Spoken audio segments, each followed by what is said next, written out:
Part I. Basic Practice. Preparatory Stage. If you sincerely desire to develop contemplation and attain insight in this your present life, you must give up worldly thoughts and actions during the training. This course of action is for the purification of conduct, the essential preliminary step towards the proper development of contemplation.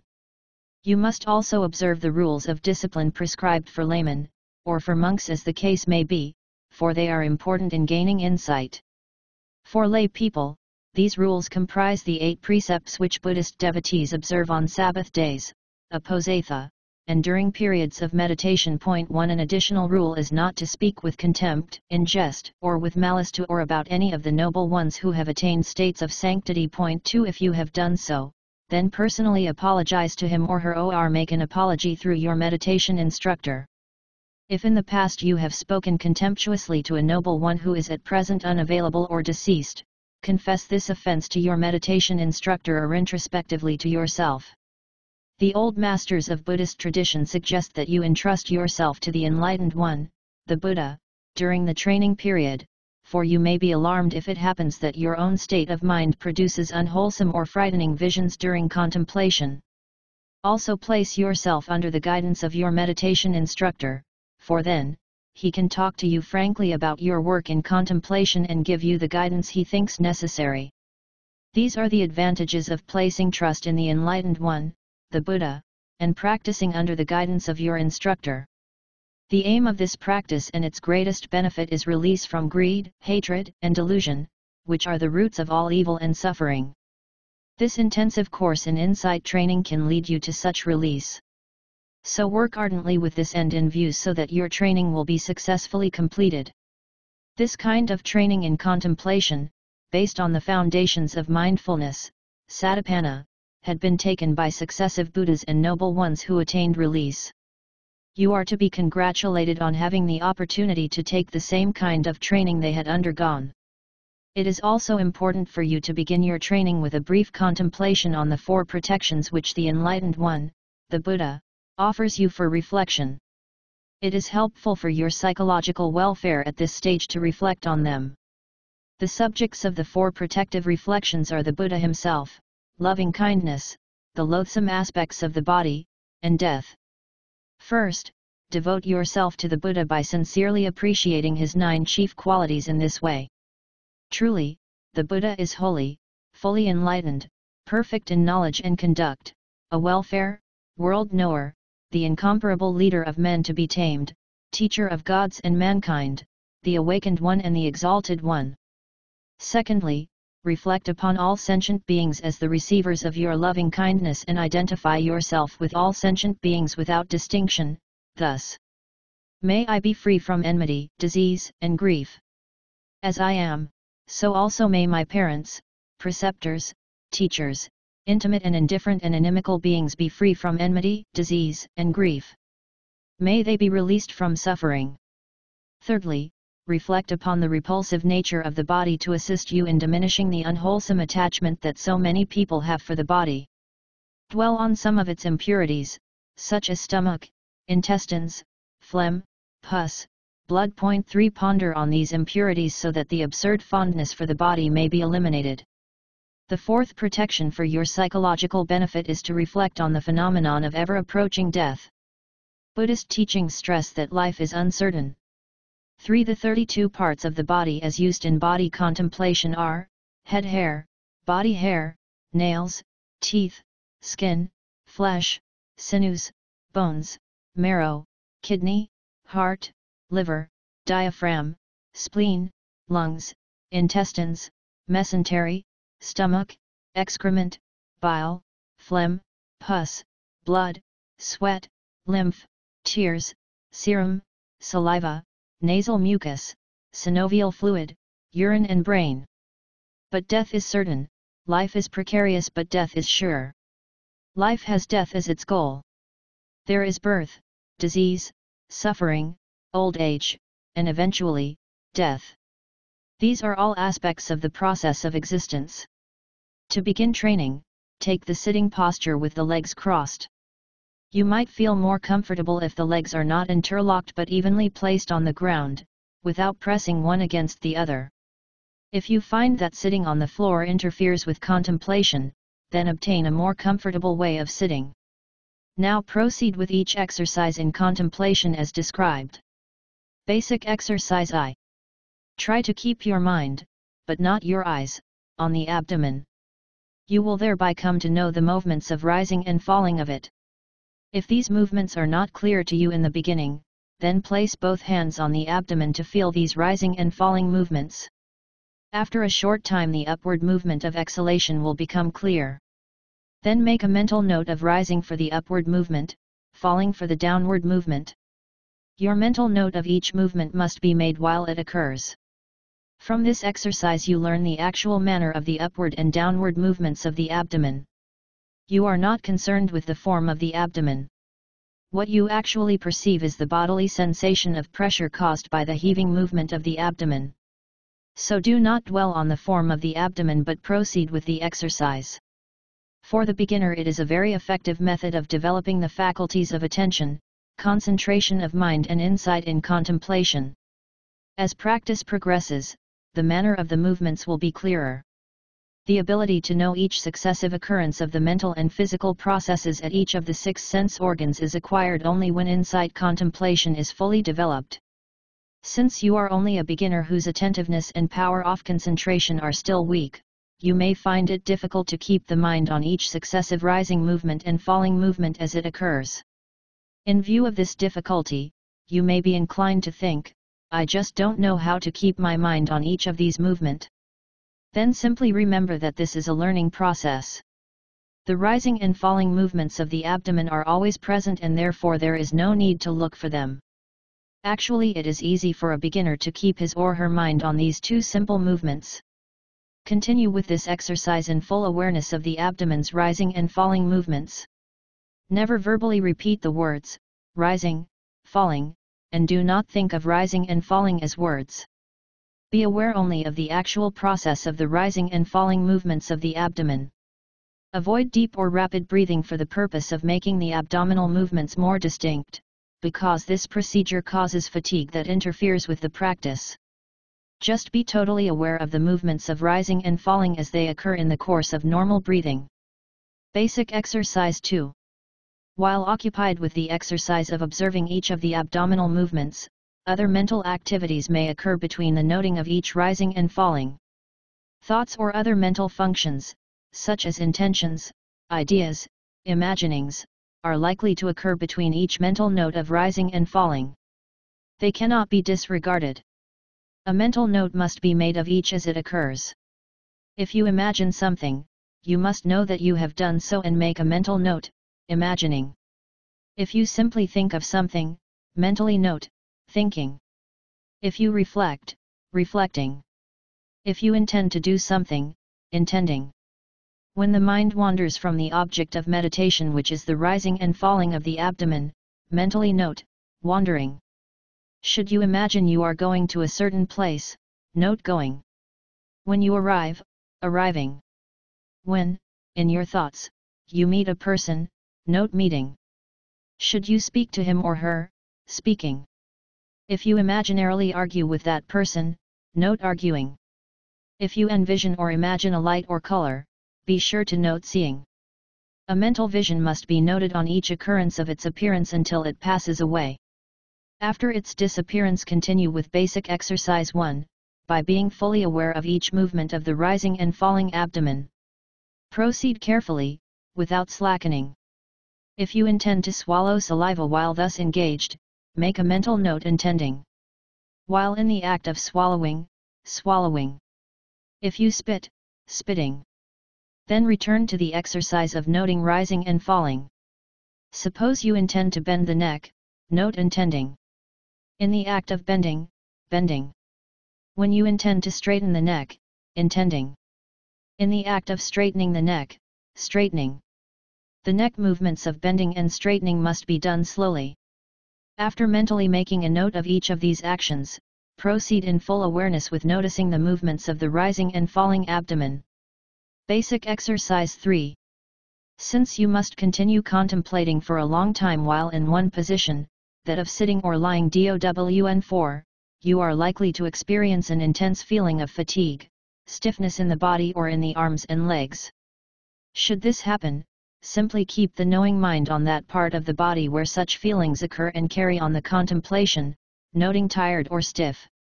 Do this naturally, that is, neither too fast nor too slow. These feelings gradually become fainter and finally cease altogether. Should one of these feelings become more intense until the bodily fatigue or stiffness of joints is unbearable, then change your position. However, do not forget to make a mental note of intending, before you proceed to change your position. Each movement must be contemplated in its respective order and in detail. If you intend to lift the hand or leg, make a mental note intending. In the act of lifting the hand or leg, lifting. Stretching either the hand or the leg, stretching. When you bend it, bending. When putting it down, putting. Should either the hand or leg touch, touching. Perform all of these actions in a slow and deliberate manner. As soon as you are settled in the new position, continue with the contemplation in another position keeping to the procedure outlined in this paragraph.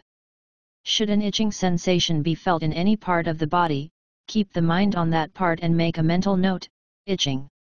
Do this in a regulated manner, neither too fast nor too slow. When the itching sensation disappears in the course of full awareness, continue with the exercise of noticing the rising and falling of the abdomen. Should the itching continue and become too strong and you intend to rub the itchy part, be sure to make a mental note, intending. Slowly lift the hand, simultaneously noting the actions of lifting and touching, when the hand touches the part that itches. Rub slowly in complete awareness of rubbing. When the itching sensation has disappeared and you intend to discontinue rubbing, be mindful by making the usual mental note of intending. Slowly withdraw the hand, concurrently making a mental note of the action, withdrawing. When the hand rests in its usual place touching the leg, touching. Then again devote your time to observing the abdominal movements. If there is pain or discomfort, keep the knowing mind on that part of the body where the sensation arises. Make a mental note of the specific sensation as it occurs, such as painful, aching, pressing, piercing, tired, giddy. It must be stressed that the mental note must not be forced nor delayed but made in a calm and natural manner. The pain may eventually cease or increase. Do not be alarmed if it increases. Firmly continue the contemplation. If you do so, you will find that the pain will almost always cease. But if, after a time, the pain has increased and becomes unbearable, you must ignore the pain and continue with the contemplation of rising and falling. As you progress in mindfulness, you may experience sensations of intense pain, stifling or choking sensations, such as pain from the slash of a knife, the thrust of a sharp-pointed instrument, unpleasant sensations of being pricked by sharp needles, or of small insects crawling over the body. You might experience sensations of itching, biting, intense cold.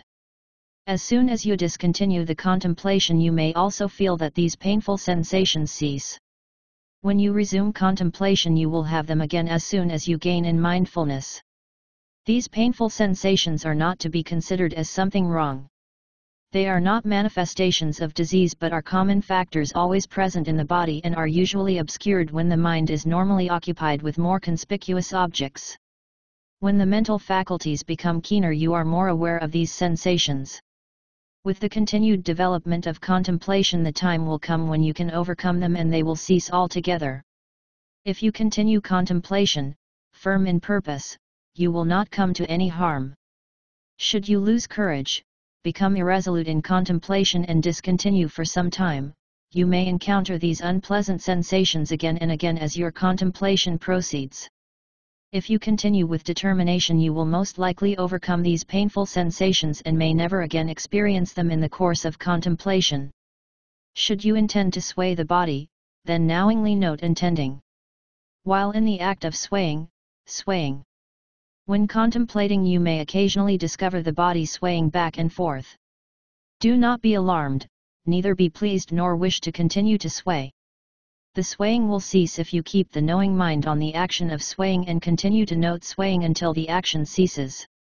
If swaying increases in spite of your making a mental note of it, then lean against a wall or post or lie down for a while. Thereafter proceed with contemplation. Follow the same procedure if you find yourself shaking or trembling. When contemplation is developed, you may sometimes feel a thrill or chill pass through the back or the entire body. This is a symptom of the feeling of intense interest, enthusiasm, or rapture. It occurs naturally in the course of good contemplation. When your mind is fixed in contemplation, you may be startled at the slightest sound. This takes place because you feel the effect of sensory impression more intensely while in a state of concentration. If you are thirsty while contemplating, notice the feeling, thirsty. When you intend to stand, intending. Keep the mind intently on the act of standing up, and mentally note standing.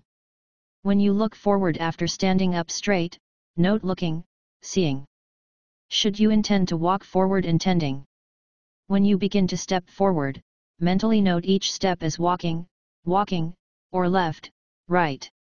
It is important for you to be aware of every moment in each step from the beginning to the end. When you walk, adhere to the same procedure when strolling or when taking walking exercise. Try to make a mental note of each step in 2 sections as follows: lifting, putting, lifting, putting. When you have obtained sufficient practice in this manner of walking, then try to make a mental note of each step in 3 sections: lifting, pushing, putting, or up, forward, down. When you look at the tap or water pot on arriving at the place where you are to take a drink, be sure to make a mental note, looking, seeing. When you stop walking, stopping. When you stretch out the hand, stretching. When you touch the cup, touching. When you take the cup, taking. When dipping the cup into the water, dipping. When bringing the cup to the lips, bringing. When the cup touches the lips, touching. When you swallow, swallowing. When returning the cup, returning. When withdrawing the hand, withdrawing. When you bring down the hand, bringing. When the hand touches the side of the body, touching. If you intend to turn round, intending. When you turn round, turning. When you walk forward, walking. On arriving at the place where you intend to stop, intending. When you stop, stopping. If you remain standing for some time, continue the contemplation of rising and falling. But if you intend to sit down, note intending. When you go to sit down, walking. On arriving at the place where you will sit, arriving. When you turn to sit, turning. While in the act of sitting down, sitting. Sit down slowly, and keep the mind on the downward movement of the body. You must notice every movement in bringing the hands and legs into position. Then resume the practice of contemplating the abdominal movements. Should you intend to lie down, note intending.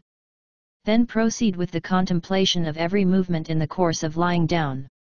Lifting, stretching, putting, touching, lying. Then take as the object of contemplation every movement in bringing the hands, legs and body into position. Perform these actions slowly. Thereafter, continue with noting rising and falling. Should pain, fatigue, itching, or any other sensation be felt, be sure to notice each of these sensations. Notice all feelings, thoughts, ideas, considerations, reflections, all movements of hands, legs, arms and body. If there is nothing in particular to note, put the mind on the rising and falling of the abdomen. When sleepy, make a mental note, sleepy.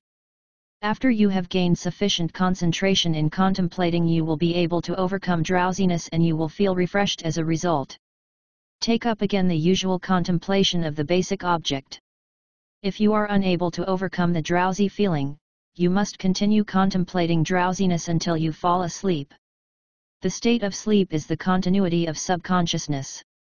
It is similar to the first state of rebirth consciousness and the last state of consciousness at the moment of death. This state of consciousness is feeble and therefore, unable to be aware of an object. When you awake, the continuity of subconsciousness occurs regularly between moments of seeing, hearing, tasting, smelling, touching, and thinking. Because these occurrences are of brief duration, they are not usually clear and therefore not noticeable.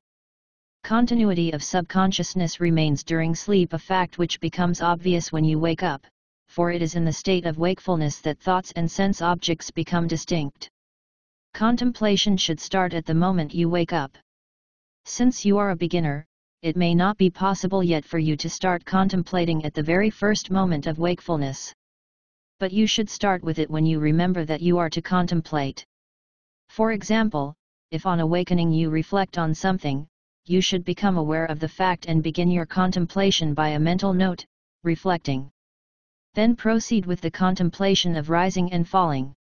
When getting up from the bed, mindfulness should be directed to every detail of the body's activity.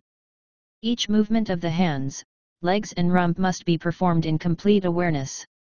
Are you thinking of the time of day when awakening? If so, note thinking. Do you intend to get out of bed? If so, note intending. If you prepare to move the body into position for rising, note preparing. As you slowly rise, rising. Should you remain sitting for any length of time, revert to contemplating the abdominal movements. Perform the acts of washing the face or taking a bath in due order and in complete awareness of every detailed movement. For instance, looking, seeing, stretching, holding, touching, feeling cold, rubbing. In the acts of dressing, making the bed, opening and closing doors and windows, handling objects, be occupied with every detail of these actions in sequence. You must attend to the contemplation of every detail in the action of eating.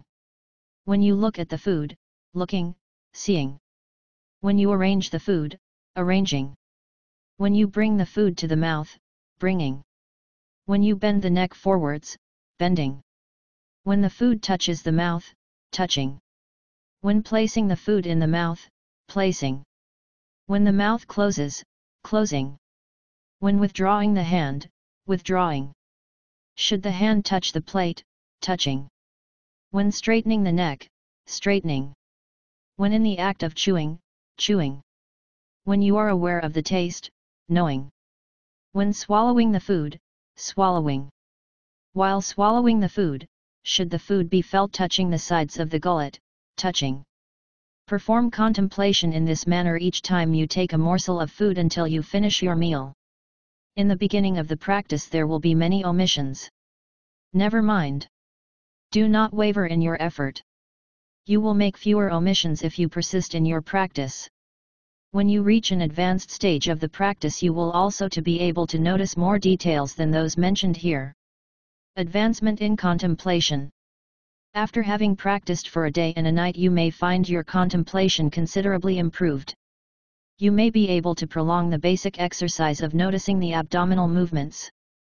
At this time you will notice that there is generally a break between the movements of rising and falling.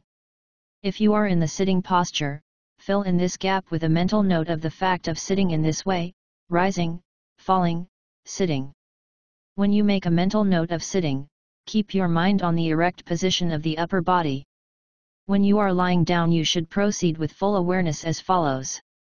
Rising, falling, lying. If you find this easy, continue with noticing these three sections.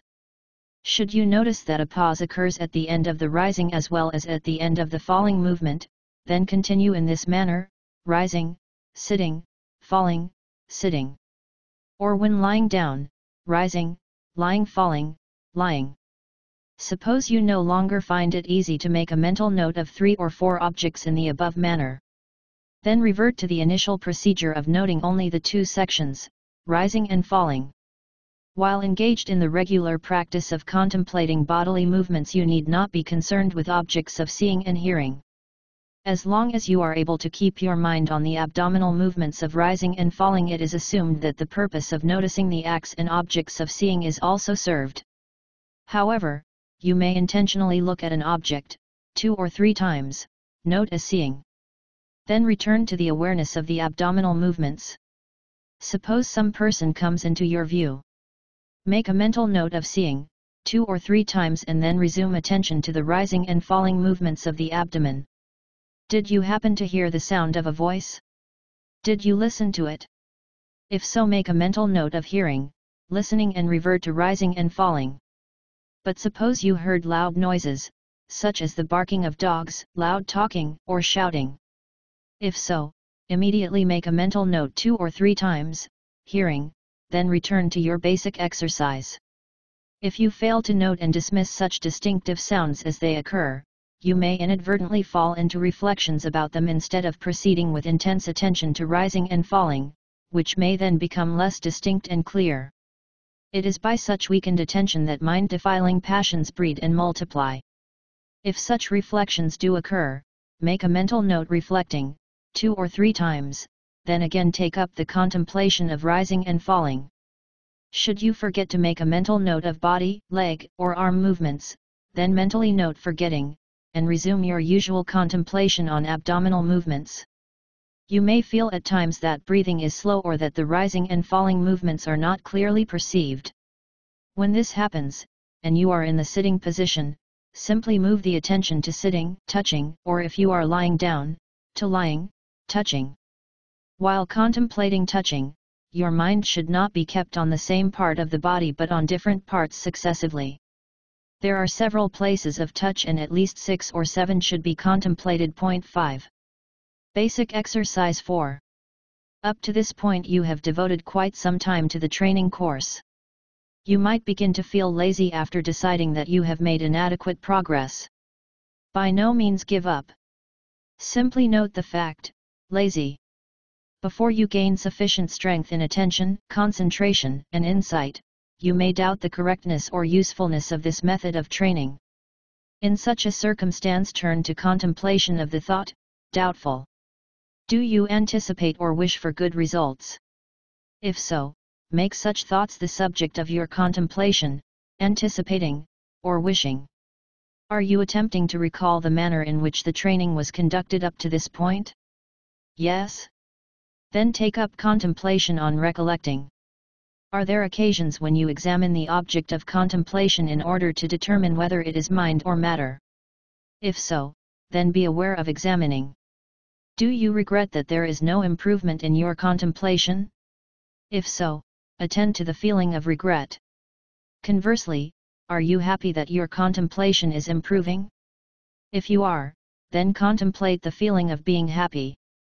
This is the way in which you make a mental note of every item of mental behavior as it occurs, and if there are no intervening thoughts or perceptions to note, you should revert to the contemplation of rising and falling. During a strict course of meditation, the time of practice is from the first moment you wake up until the last moment before you fall asleep. To reiterate, you must be constantly occupied either with the basic exercise or with mindful attention throughout the day and during those night hours when you are not asleep. There must be no relaxation.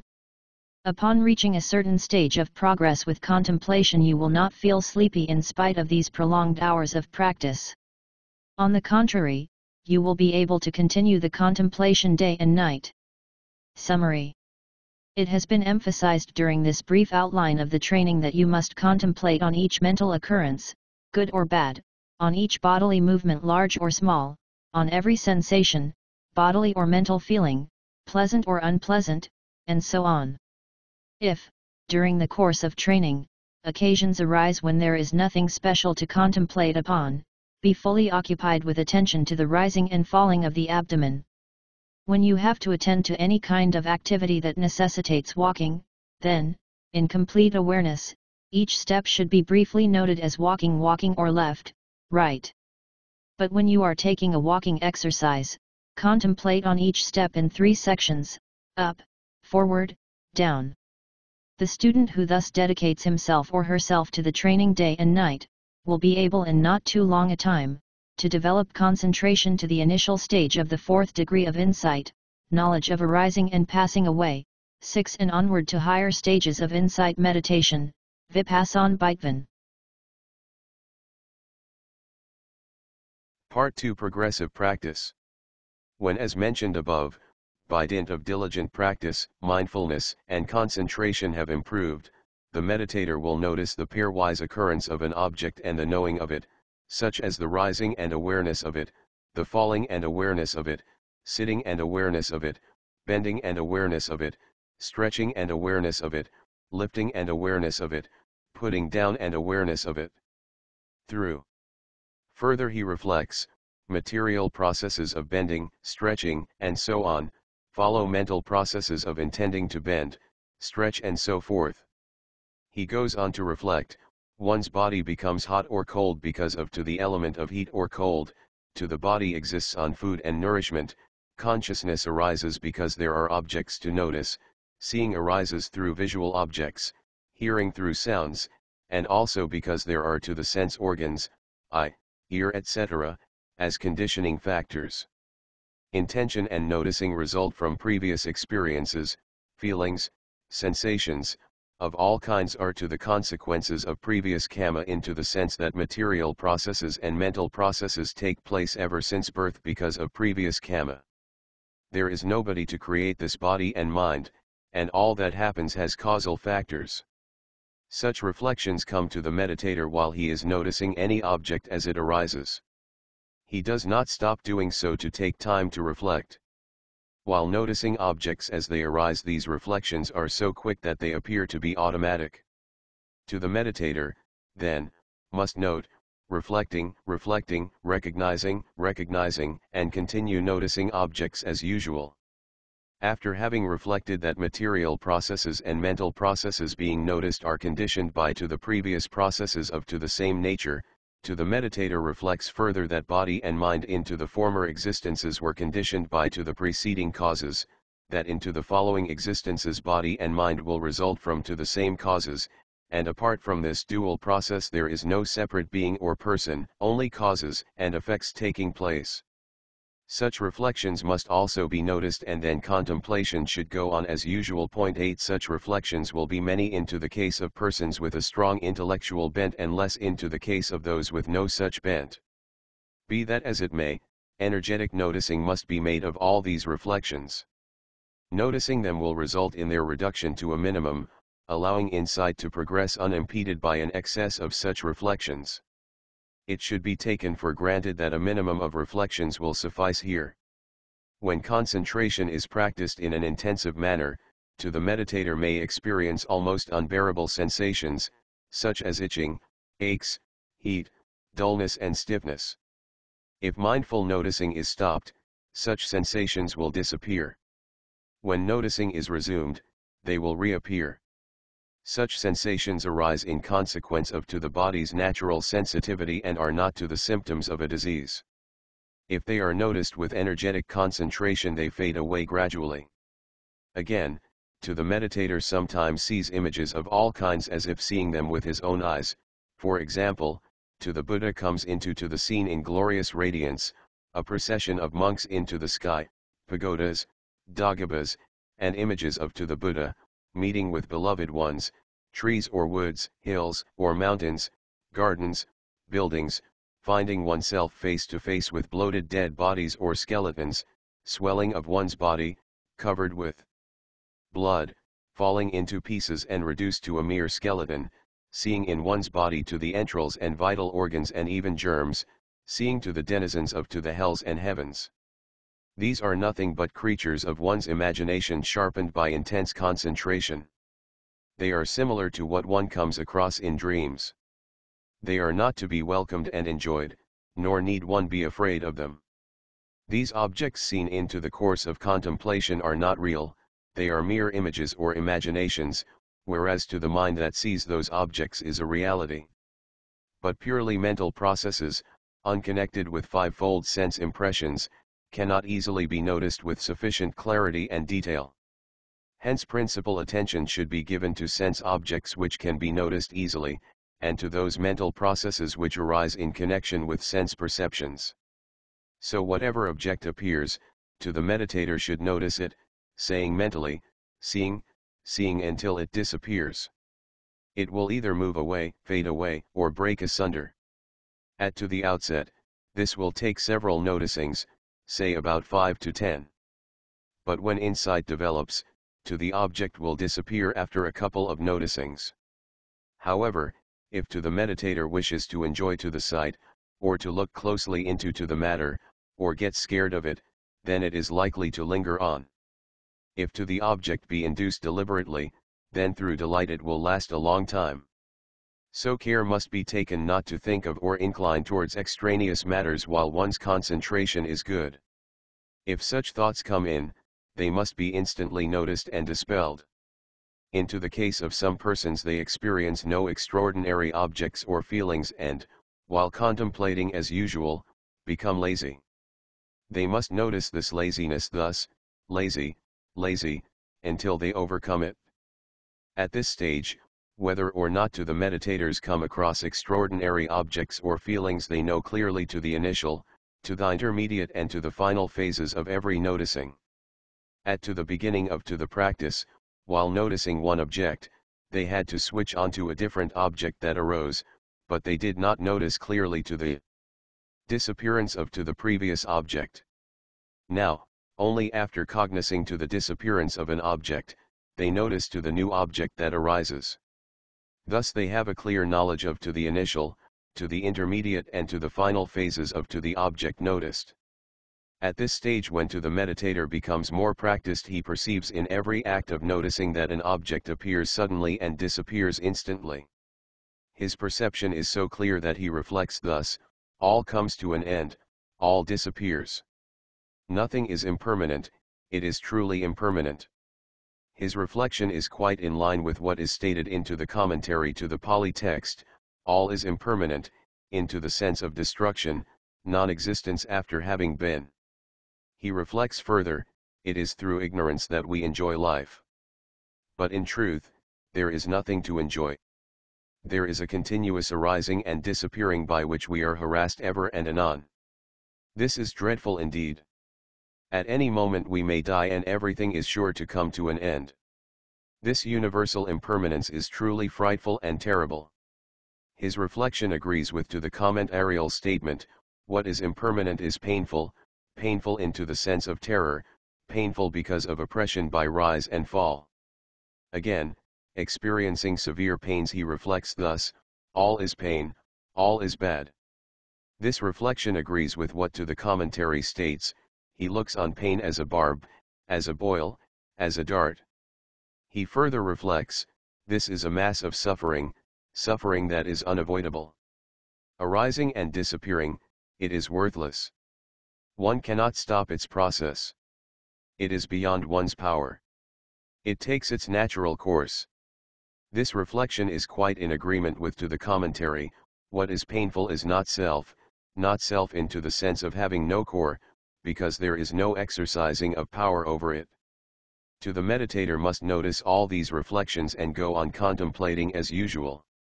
Having thus seen to the three characteristics by direct experience, to the meditator, by inference from to the direct experience of to the objects noticed, comprehends all to the objects not yet noticed as being impermanent, subject to suffering, and without a self.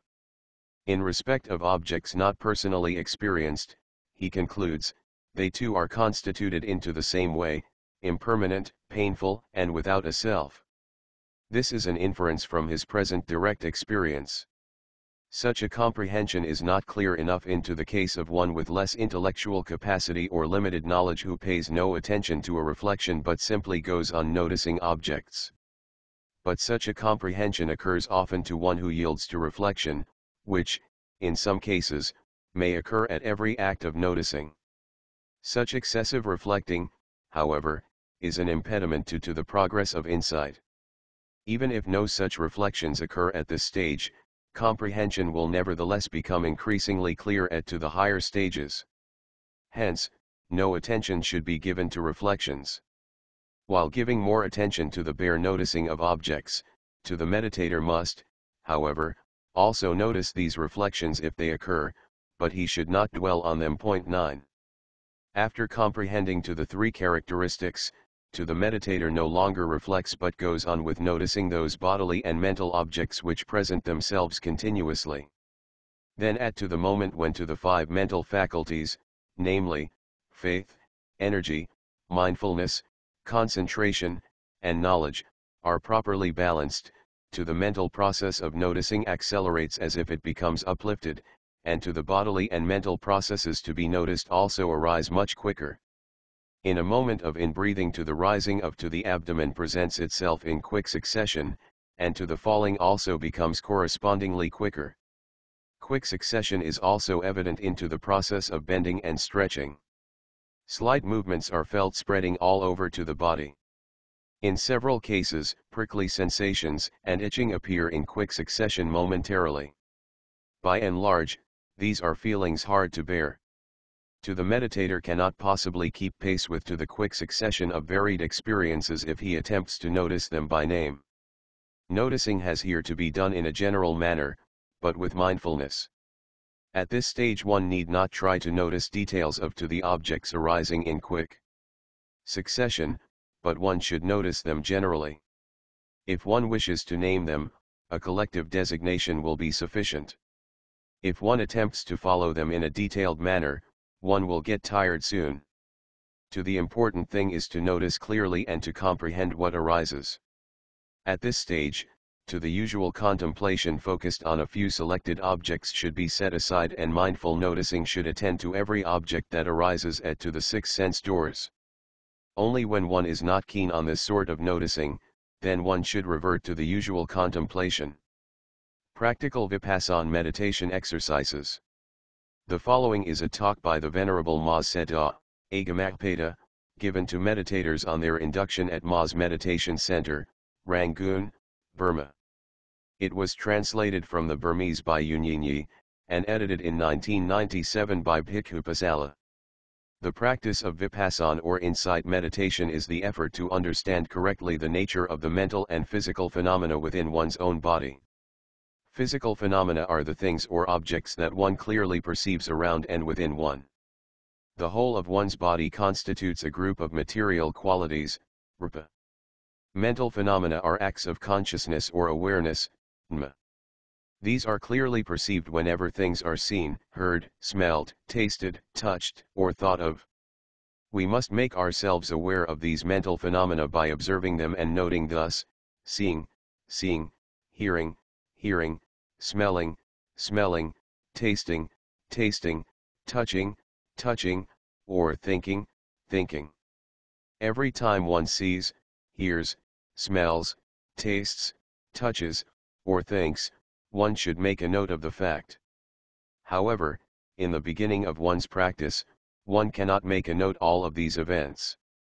One should, therefore, begin with noting those events which are conspicuous and easily perceivable. With every act of breathing, the abdomen rises and falls. This movement is always evident. This is the material quality known as the element of motion, viado. One should begin by noting this movement, which may be done by mentally observing the abdomen. You will find the abdomen rising when you breathe in, and falling when you breathe out. The rising should be noted mentally as rising, and the falling as falling. If the movement is not evident by just noting it mentally, keep touching the abdomen with the palm of your hand. Do not alter the manner of your breathing. Neither slow it down, nor make it faster. Do not breathe too vigorously, either. You will tire if you change the manner of your breathing. Breathe steadily as usual and note the rising and falling of the abdomen as they occur. Note it mentally, not verbally. In Vipassana meditation, what you name or say doesn't matter. What really matters is to know or perceive. While noting the rising of the abdomen, do so from the beginning to the end of the movement just as if you are seeing it with your eyes. Do the same with the falling movement. Note the rising movement in such a way that your awareness of it is concurrent with the movement itself. The movement and the mental awareness of it should coincide in the same way as a stone thrown hits the target. Similarly with the falling movement. Your mind may wander elsewhere while you are noting the abdominal movement. This must also be noted by mentally saying, wandering.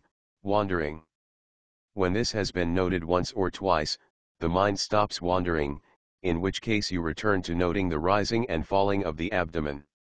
If the mind reaches somewhere, note as reaching. Then return to the rising and falling of the abdomen. If you imagine meeting somebody, note as meeting.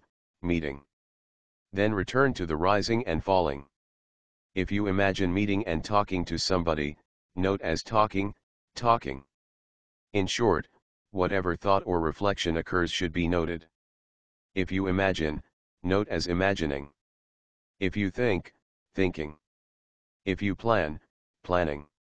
If you perceive, perceiving. If you reflect, reflecting. If you feel happy, happy. If you feel bored, bored. If you feel glad, glad. If you feel disheartened, disheartened. Noting all these acts of consciousness is called Siddhnupasana. Because we fail to note these acts of consciousness, we tend to identify them with a person or individual. We tend to think that it is I who is imagining, thinking, planning, knowing or perceiving. We think that there is a person who, from childhood onwards, has been living and thinking. Actually, no such person exists. There are instead only these continuing and successive acts of consciousness. That is why we have to note these acts of consciousness and know them for what they are. So we have to note each and every act of consciousness as it arises. When so noted, it tends to disappear. We then return to noting the rising and falling of the abdomen. When you have sat meditating for a long time, sensations of stiffness and heat will arise in your body. These are to be noted carefully too. Similarly with sensations of pain and fatigue. All of these sensations are dukkhavdan, feeling of unsatisfactoriness, and noting them is Vedanupasana. Failure or omission to note these sensations makes you think, I am stiff, I am feeling hot, I am in pain. I was all right a moment ago. Now I am uneasy with these unpleasant sensations. The identification of these sensations with the ego is mistaken. There is really no I involved, only a succession of one new unpleasant sensation after another. It is just like a continuous succession of new electrical impulses that light up an electric lamp. Every time unpleasant contacts are encountered in the body, unpleasant sensations arise one after another. These sensations should be carefully and intently noted, whether they are sensations of stiffness, of heat, or of pain. In the beginning of one's meditation practice, these sensations may tend to increase and lead to a desire to change one's posture. This desire should be noted, after which the meditator should return to noting the sensations of stiffness, heat, etc. There is a saying, patience leads to nibbana. This saying is particularly relevant in meditation practice. One must be patient to meditate. If one shifts or changes one's posture too often because one cannot bear the sensation of stiffness or heat that arises, good concentration, samadhi, cannot develop. If concentration cannot develop, insight cannot result and there can be no attainment of the path, magga, the fruit of that path, phala, or nibbana. That is why patience is needed in meditation. It is mostly patience with unpleasant sensations in the body like stiffness, heat, pain, and other unpleasant sensations. On the appearance of such sensations one should not immediately change one's posture. One should continue patiently, just noting as stiff, stiff, or hot, hot. Moderate unpleasant sensations will disappear if one notes them patiently. When concentration is strong, even intense sensations tend to disappear. One then reverts to noting the rising and falling of the abdomen. One will, of course, have to change one's posture if the sensations do not disappear even after noting them for a long time, or if they become unbearable. One should then begin by noting wanting to change, wanting to change. If one raises the arm, note as raising, raising. If one moves, note as moving, moving. This change should be made gently and noted as raising, raising, moving, moving, and touching, touching. If the body sways, note swaying, swaying. If you raise the foot, note raising, raising. If you move it, note moving, moving. If you drop it, note dropping, dropping. When there is no more movement, return to noting the rising and falling of the abdomen. There must be no gaps, but continuity between a preceding act of noting and a succeeding one, between a preceding state of concentration and a succeeding one, between a preceding act of intelligence and a succeeding one. Only then will there be successive and ascending stages of maturity in the meditator's understanding. Knowledge of the path and its fruition are attained only when there is this kind of accumulated momentum. The meditative process is like that of producing fire by energetically and unremittingly rubbing two sticks of wood together to generate enough heat to make fire. In the same way, the noting in Vipassana meditation should be continuous and unremitting, without any interval between acts of noting, whatever phenomena may arise. For instance, if a sensation of itchiness intervenes and the meditator desires to scratch because it is hard to bear, both the sensation and the desire to get rid of it should be noted, without immediately getting rid of the sensation by scratching. If one perseveres, the itchiness will generally disappear, in which case one reverts to noting the rising and falling of the abdomen. If the itchiness does not disappear, one may eliminate it by scratching, but first the desire to do so should be noted. All the movements involved in the process of eliminating the itch should be noted, especially the touching, pulling and pushing, and scratching movements, eventually returning to the rising and falling of the abdomen. Whenever you change your posture, begin by noting your intention or desire to change, and note every movement closely, such as rising from the sitting posture, raising the arm, moving and stretching it. You should note the movements at the same time as making them. As your body sways forward, note it. As you rise, the body becomes light and rises. Focus your mind on this. You should gently note as rising, rising. A meditator should behave like a weak invalid. People in normal health rise easily and quickly, or abruptly. Not so with feeble invalids, who do so slowly and gently. The same is the case with people suffering from backache who rise gently lest the back hurts and causes pain. So also with meditators. They should make changes of posture gradually and gently, only then will mindfulness, concentration, and insight be clear. Begin, therefore, with gentle and gradual movements. When rising, the meditator must do so gently like an invalid, at the same time noting as rising, rising. Not only this, though the eye sees, the meditator must act as if blind. Similarly when the ear hears. While meditating, the meditator's concern is only to note. What one sees and hears are not one's concern. So whatever strange or striking things one may see or hear, one must behave as if one does not see or hear them, merely noting carefully. When making bodily movements, the meditator should do so slowly, gently moving the arms and legs, bending or stretching them, lowering the head and raising it up. When rising from the sitting posture, one should do so gradually, noting as rising, rising. When straightening up and standing, note as standing, standing. When looking here and there, note as looking, seeing.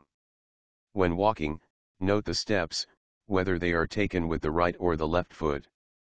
You must be aware of all the successive movements involved, from the raising of the foot to the dropping of it. Note each step taken, whether with the right foot or the left foot. This is the manner of noting when one walks fast. It will be enough if you note thus when walking fast and walking some distance. When walking slowly or pacing up and down, 3 stages should be noted for each step: when the foot is raised, when it is pushed forward, and when it is dropped. Begin with noting the raising and dropping movements. One must be fully aware of the raising of the foot. Similarly, when the foot is dropped, one should be fully aware of the heavy falling of the foot. One must walk noting as raising, dropping with each step. This noting will become easier after about 2 days. Then go on to noting the 3 movements as described above, as raising, pushing forward, dropping. In the beginning, it will suffice to note 1 or 2 movements only, thus right step, left step when walking fast and raising, dropping when walking slowly. If when walking thus, you want to sit down, note as wanting to sit down, wanting to sit down. When actually sitting down, note attentively the heavy falling of your body. When you are seated, note the movements involved in arranging your legs and arms. When there are no such movements of the body, note the rising and falling of the abdomen. If, while noting thus, stiffness or sensation of heat arise in any part of your body, note them. Then return to rising, falling. If a desire to lie down arises, note it and the movements of your legs and arms as you lie down.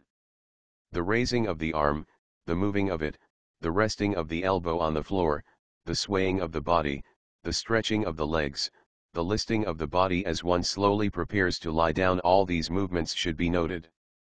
To note thus as you lie down is important.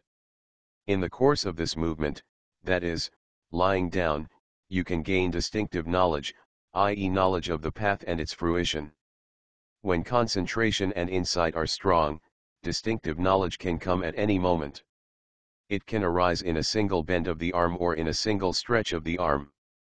That was how Venerable Nanda became an arahant. Venerable Nanda was trying strenuously to attain arahantship overnight on the eve of the first Buddhist council. He was practicing the whole night the form of Vipassana meditation known as Kayagatsati, noting his steps, right and left, raising, pushing forward and dropping of the feet, noting, event by event, the mental desire to walk and the physical movements involved in walking. Although this went on until it was nearly dawn, he had not yet attained arahantship. Realizing that he had practiced walking meditation to excess and that, in order to balance concentration and effort, he should practice meditation in the lying posture for a while, he entered his room. He sat on the bed and then lay down. While doing so and noting, lying, he attained arahantship in an instant. Venerable Nanda was only a stream winner, satpana, before he lay down. From the stage of a stream winner he reached the stages of a once returner, sakajmi, a non-returner, angmai, and an arahant, the final stage of the path. Reaching these three successive stages of the higher path took only a moment. Remember this example of Venerable Nanda's attainment of arahantship. Such attainment can come at any moment and need not take long. That is why meditators should always note diligently. One should not relax one's effort, thinking, this little lapse should not matter much. All movements involved in lying down and arranging the arms and legs should be carefully and unremittingly noted. If there is no movement, return to noting the rising and falling of the abdomen. Even when it is getting late and time for sleep, the meditator should not stop the noting. A really serious and energetic meditator should practice mindfulness as if foregoing sleep altogether. One should go on meditating until one falls asleep. If mindfulness has the upper hand, one will not fall asleep. If, however, concentration, attention, mindfulness, he knows how to distinguish each bodily and mental process, the rising movement is one process, the knowing of it is another. He realizes that each act of knowing has the nature of going towards an object. Such a realization refers to the characteristic function of the mind as inclining towards an object, or cognizing an object. One should know that the more clearly a material object is noticed, the clearer becomes the mental process of knowing it. This fact is stated thus in the Visuddhimagga. For in proportion as materiality becomes quite definite, disentangled and quite clear to him, so the immaterial states that have that materiality as their object become plain of themselves too. The path of purification, translated by Bhikkhu Namali. When the meditator comes to know the difference between a bodily process and a mental process, should he be a simple man, he would reflect from direct experience thus, there is the rising and the knowing it, the falling and knowing it, and so on and so forth. There is nothing else besides them. The words man or woman refer to the same process, there is no person or soul.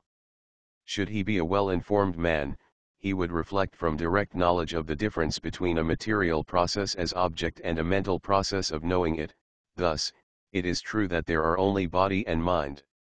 Besides them there are none such entities as man or woman. While contemplating one notices a material process as object and a mental process of knowing it, and it is to that pair alone that the terms of conventional usage being, person or soul, man or woman refer. But apart from that dual process there is no separate person or being, I or another, man or woman. When such reflections occur, the meditator must note reflecting, and go on observing the rising of the abdomen, and its falling. 7.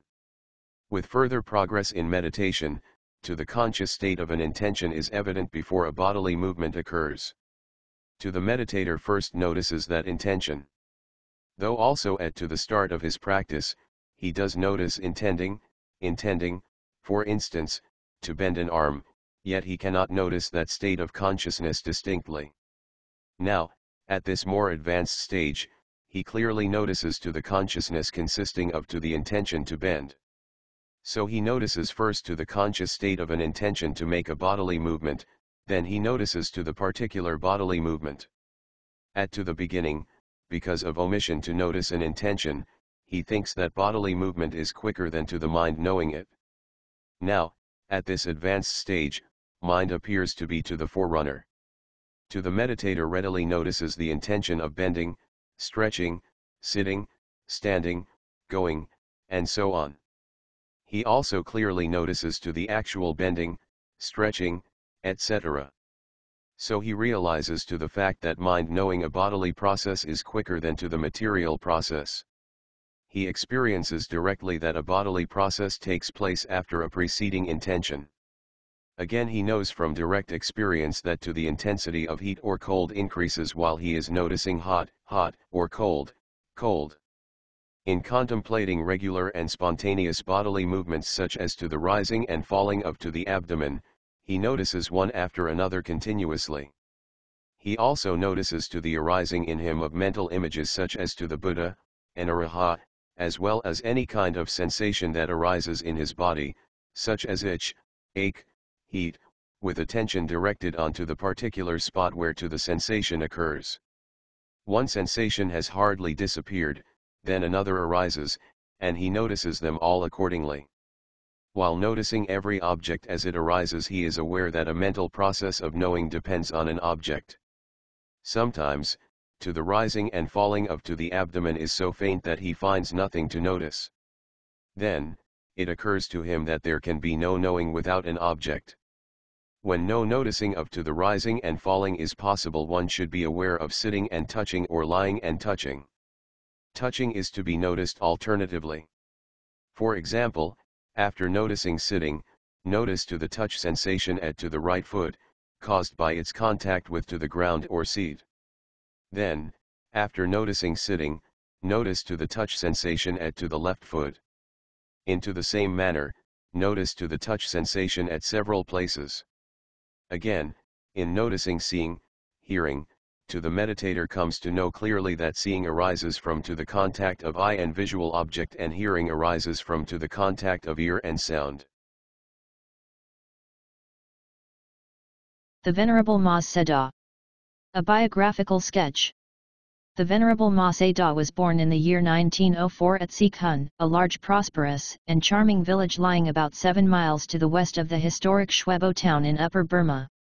His parents, peasant proprietors by occupation, were U Kinta and Daok. At the age of 6 he was sent to receive his early monastic education under U Daika, presiding monk of Pianmana Monastery at Sikhun. 6 years later, he was initiated into the monastic order as a novice, Smara, under the same teacher and given the name of Shin Sophana, which means auspicious. The name befitted his courageous features and his dignified behavior. He was a bright pupil, making remarkably quick progress in his scriptural studies. When U Daika left the order, Shin Sophana continued his studies under Sayadaw U Parama of Thugyi Kyang Monastery, Injian Ta Take. At the age of 19 he had to decide whether to continue in the order and devote the rest of his life to the service of the Buddha-sana or to return to lay life. Shin Sophana knew where his heart lay and unhesitatingly chose the first course. He was ordained as a bhikkhu on the 26th of November 1923, Sumit Sayadaw Ashin Nimala acting as his preceptor. Within 4 years Venerable Sophana passed all 3 grades of the Pi scriptural examinations conducted by the government. Venerable Sophana next went to the city of Mandalay, noted for its preeminence in Buddhist learning, to pursue advanced study of the scriptures under Sayadaws well known for their learning. His stay at Kinmaykan West Monastery for this purpose was, however, cut short after little more than a year when he was called to Moulmein. The head of the Take Kyang Monastery in Tongwingal, who came from the same village as Venerable Sophana, wanted him to assist with the teaching of his pupils. While teaching at Tongwingal, Venerable Sophana went on with his own studies of the scriptures, being especially interested in the Mahasatipana Sutta.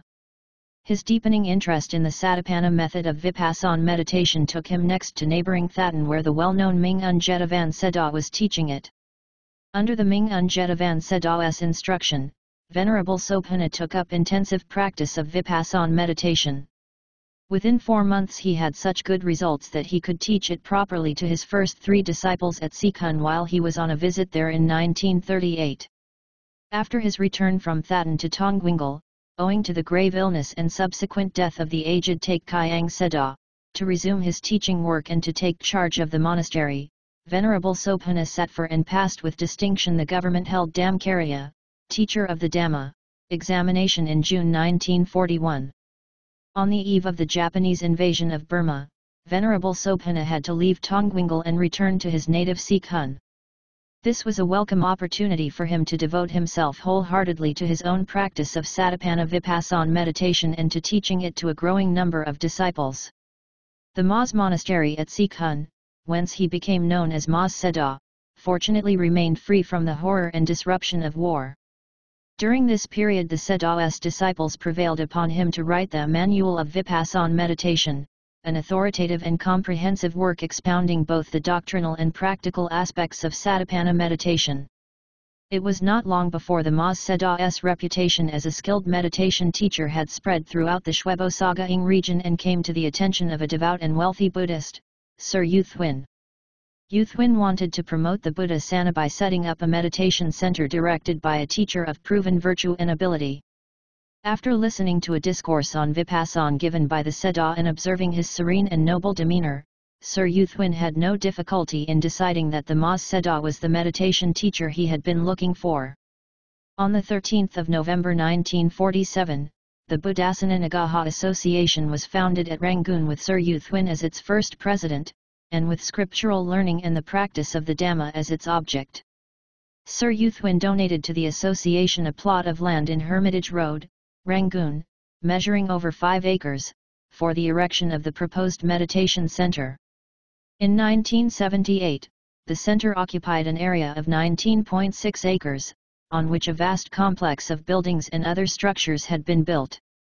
Sir Yuthwin told the association that he had found a reliable meditation teacher and proposed that the then Prime Minister of Burma invite Mas Sayadaw to the center. After the Second World War, the Sayadaw alternated his residence between his native Sikun and Tongwingal in Moulmein. Meanwhile, Burma had regained independence on January 4, 1948.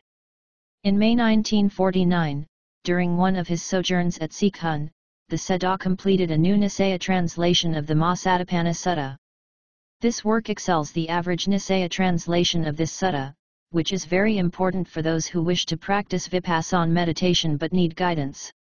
In November of that year, on the personal invitation of the then Prime Minister, U Mas Sayadaw came down from Shwebo and Sagaing to the Sana Yinith Meditation Center, at Rangoon, accompanied by 2 senior Sayadaws. Thus began Mas Sayadaw's guardianship of the Sana Yinith at Rangoon. On December 4, 1949, Mas Sayadaw personally instructed the very first batch of 25 meditators in the practice of Vipassana. As the meditators grew in numbers, it became too demanding for the Sayadaw to give the entire initiation talk to all the meditators. From July 1951 the tape-recorded talk was played for each new batch of meditators with a brief introduction by the Sayadaw. Within a few years of the establishment of the Sana Yinith at Rangoon, similar meditation centers were inaugurated in many parts of the country with Mas-trained members of the Sangha as meditation teachers. These centers were not confined to Burma alone, but extended to neighboring Theravada countries like Thailand and Sri Lanka. There were also a few centers in Cambodia and India. According to a 1972 census, the total number of meditators trained at all these centers, both in Burma and abroad, had exceeded 700,000. In recognition of his distinguished scholarship and spiritual attainments, Mas Sayadaw was honored in 1952 by the then President, Prime Minister, of the Union of Burma with the prestigious title of Agamehpeda, the Exalted Wise One. Soon after attaining independence, the government of Burma began plans to hold a 6th Buddhist Council, Sajian, in Burma, with 4 other Theravada Buddhist countries, Sri Lanka, Thailand, Cambodia, and Laos, participating. For this purpose the government dispatched a mission to Thailand and Cambodia, composed of Nongyen Sayadaw, Mas Sayadaw, and 2 laymen. The mission discussed the plan with the primates of the Buddhist Sangha of those 2 countries. At the historic 6th Buddhist Council, which was inaugurated with every pomp and ceremony on May 17, 1954, Mas Sayadaw played an eminent role, undertaking the exacting and onerous tasks of Asna, final editor, and Pukaka, questioner.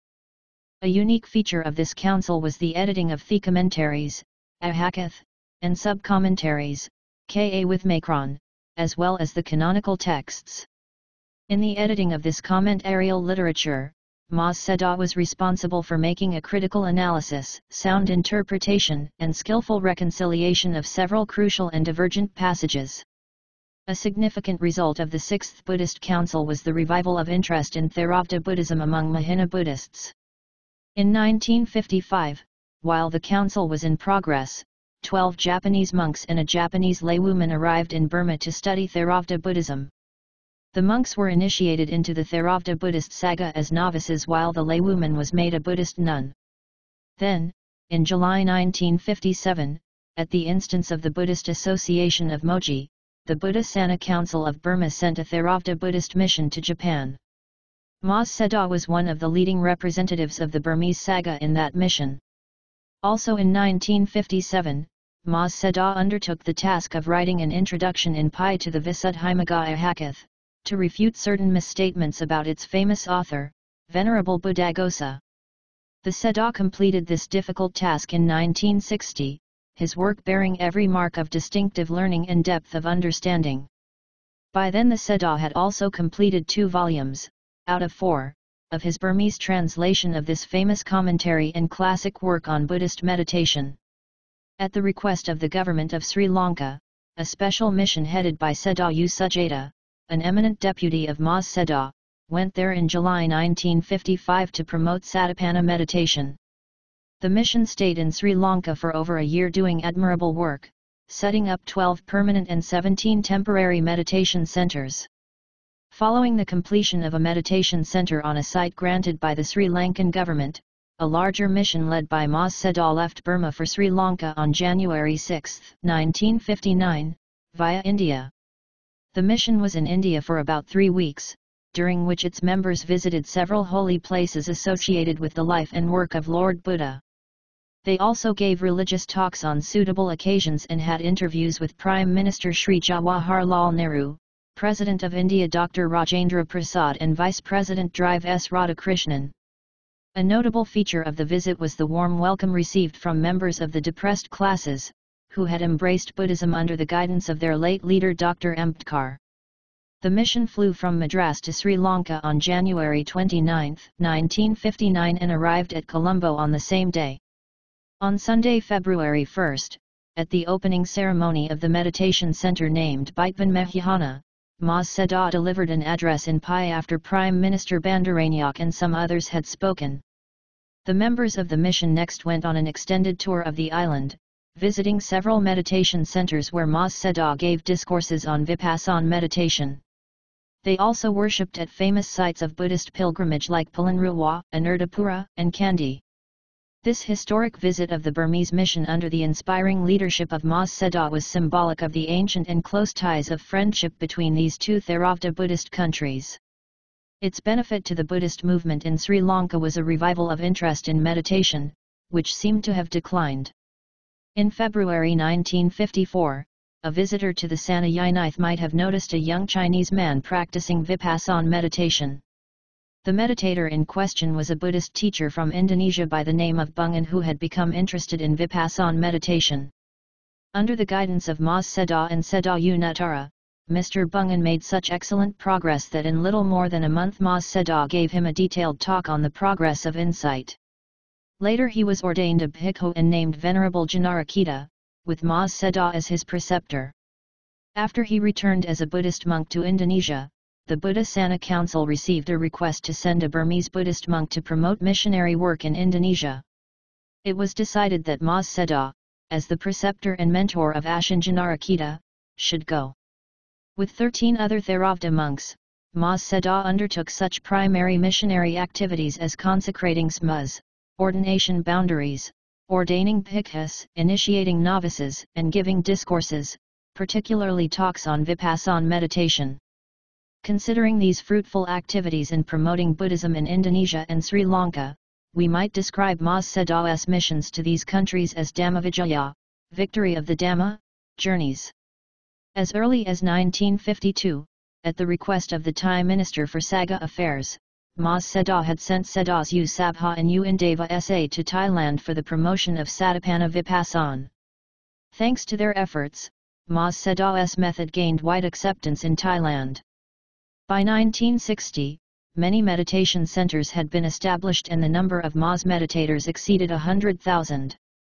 It was characteristic of the Venerable Sayadaw's disinterested and single-minded devotion to the cause of the Vipassana that, regardless of his advancing age and feeble health, he undertook 3 more missions to the West, Britain, Europe, and America, and to India and Nepal in the 3 years, 1979, 1980, and 1981, preceding his death.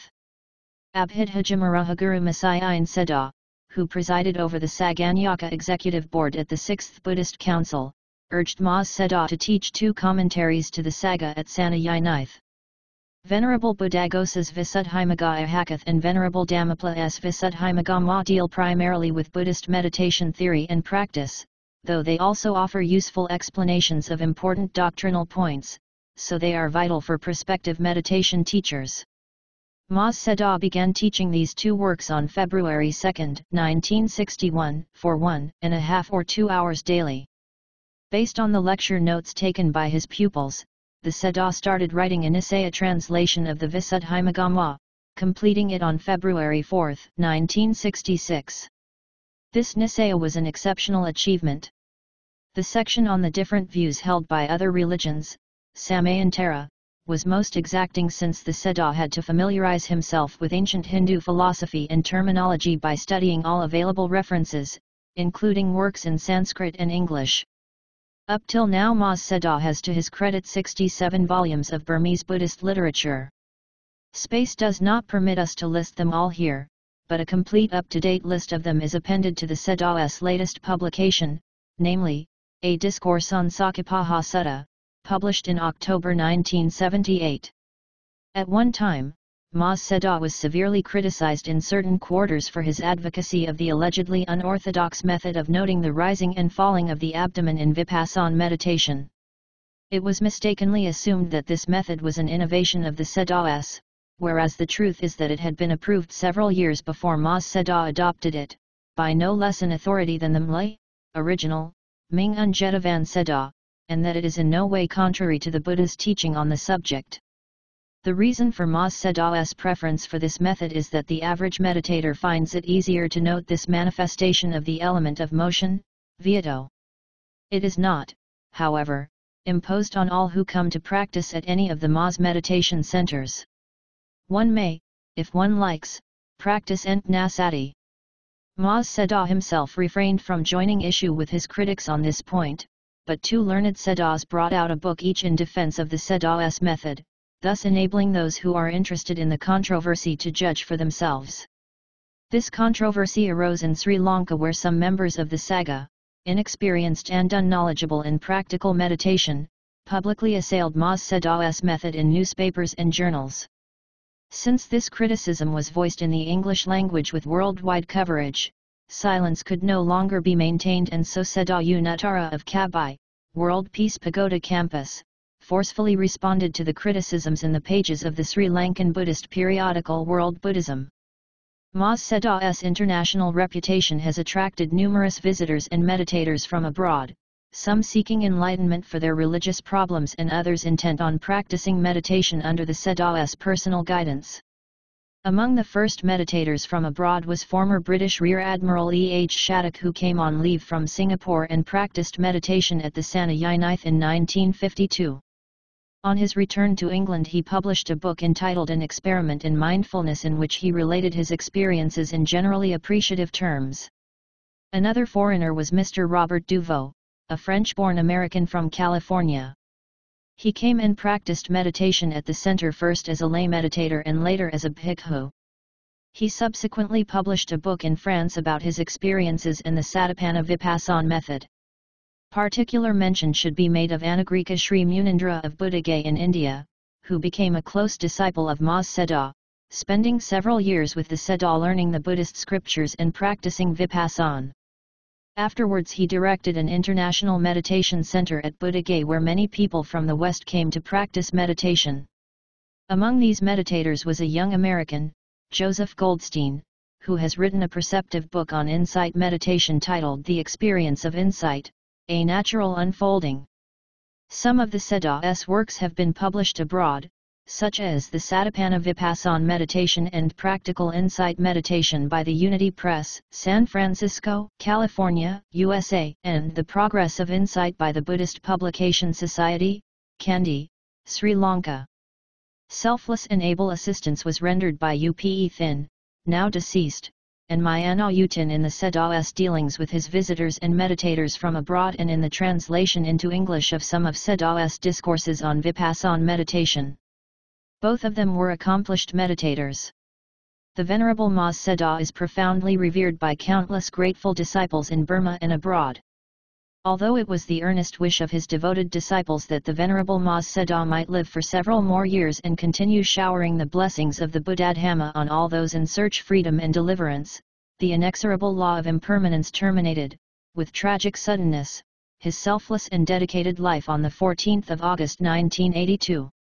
Like a true son of the Buddha, he lived valiantly, spreading the word of the Master throughout the world and helped many thousands and tens of thousands onto the path of enlightenment and deliverance. Unyinyi, Ma's disciple and meditator, member of the Executive Committee Buddhasana Nagaha Association Yangon, Myanmar. October 18, 1978.